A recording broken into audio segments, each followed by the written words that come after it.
I just like to say, you know, Merry Christmas and yeah, Merry Christmas to all you guys and girls out there. You know, it's great to be here on the holiday season, getting a whole bunch of cool stuff. Tired. Okay, whatever. Anyways, yeah. And I'm a big fan of Happy Console Gamer. He did a cool review of Splatterhouse a long time ago. A remake to this awesome TurboGrafx-16 game, Splatterhouse for the Xbox 360. You just don't get it, do you, Rhino? Shut up. Come on. Play me. You know you want to. Yeah, so I've seen reviews on Splatterhouse. Yeah. I've seen some people get some negative ratings. Oh, what's the matter? Now go there and buy enough ad space? Fucking sellouts. Yeah, I think it was Retro Gamer Free's review that actually made me decide to go finally pick it up. Retro Gamer Free. Happy Console Gamer. They're way better than you. Get out of my head! Come on, Rhino. You know you like it. Alright, so let's try Splatterhouse and see what my final thoughts are on it. It's time for the Splatterhouse review. It's all in 3D now. Rick here now looks like a mutated John Cena or something. So what's the storyline here? Rick has his girlfriend kidnapped by the evil Dr. West, so you gotta go and rescue her. The problem is, she's kidnapped in Splatterhouse. Dr. West just killed you. And before you're about to die, you put on this terror mask that actually speaks to you. The terror mask fuses to your skin. You become this giant Hulk. And this mask is an asshole, but he's a cool asshole. He'll talk to you during battles and all that. Yeah. And he craves blood. You give him more blood, he'll give you more power. Come on, we're the good guys. We're trying to save your girl. Now let's rip their fucking heads off. Blood on screen. There's blood on your enemies. There's blood on you. There's blood on the floor. Very gross. And look at this. You can even pick up your enemy's limbs and use them as weapons. That enemy is pissing you off. There. Rip his arm off. Oh, haha. Haha. You gotta be careful. These enemies are no pushovers. Yeah.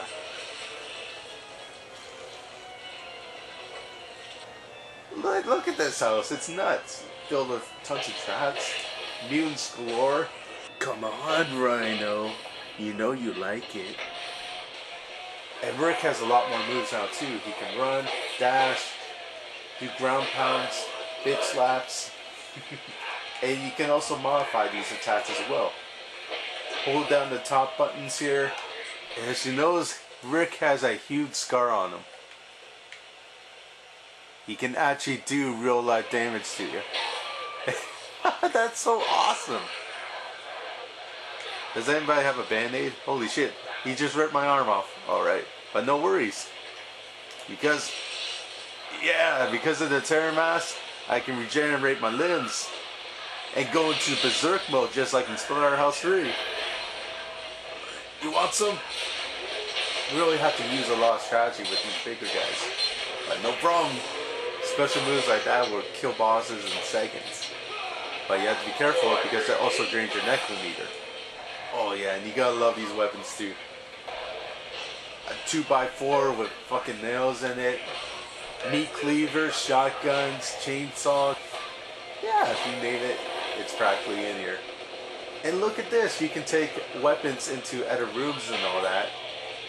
As long as the weapon lasts, like as long as you don't run out of bullets, as long as it's durable enough, you'll keep it. You get more blood, there's ways to upgrade your weapons as well.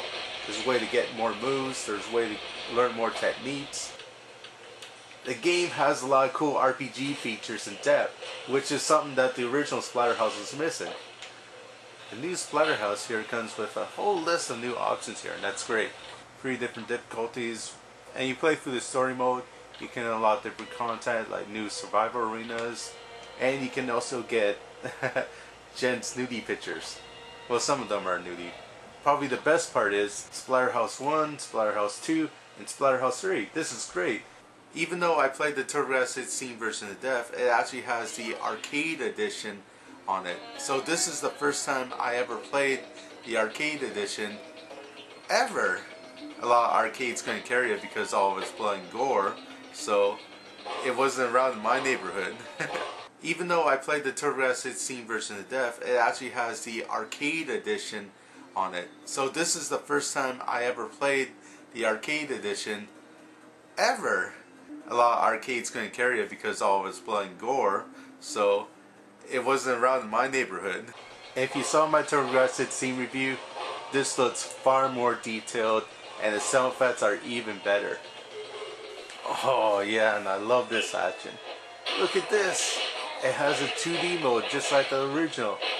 I love this homage. For games like Ninja Gaiden for the Xbox, it didn't feel like a proper remake of the original Ninja Gaiden for the 8-bit Nintendo because it's all new storyline. You didn't get characters like Irene in there. They're pretty much going for their own thing. But here in Splatterhouse, it feels like an upgrade of the TurboGrafx-16 original. Same story, but now you learn more of what's going on. It's a great remake. Oh yeah, and that was definitely not an original. But I'm glad they included it here. Woo. There's just so much detail in the background. You could either be fighting in the 1800s where they're doing a witch burning of Dr. West's wife, or you could be fighting a ruined New York City. Come on, snap them in half. And listen to that creepy music in the background.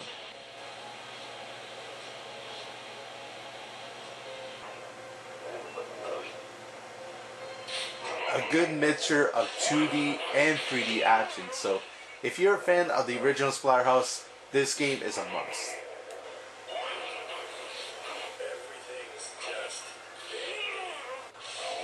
Okay, if there's anything bad I can say about the new Splatterhouse is that the load times here on the 360 version are kind of long. And that sucks. Here we just see a whole bunch of monsters fighting or swinging a meat cleaver at you. And it takes way too fucking long sometimes. Here, yeah. 20 seconds, 22. Oh, there we go. You don't like the load times? Don't fucking die! Splatterhouse here is a damn good time. It made games like Call of Duty Blackouts look like a fucking kid's title. I love the visceral action of ripping those fucking mutants' heads off. Just so much action, so much intensity, so much blood. And this is a fucking long game too. 12 huge ass levels. You get 3 classic Splatterhouses all in one set. That's awesome. More killing, more violence, more blood. It's great. Just not a remake of the TurboGrafx-16 classic. It explains the story. It explains what the hell is going on. So you know the deal with Rick and Jennifer now. And this is Zane and Dr. West. And why you find the army of the undead. Intense hardcore heavy metal music. Eerie sound effects. Great graphics. As well as visits on the blood. I give it an 88 out of 100. Excluding some of the long load times, it's a great game. If you love God of War type of games, boom, this is going to be right up your alley. So try Splatterhouse. If you dare.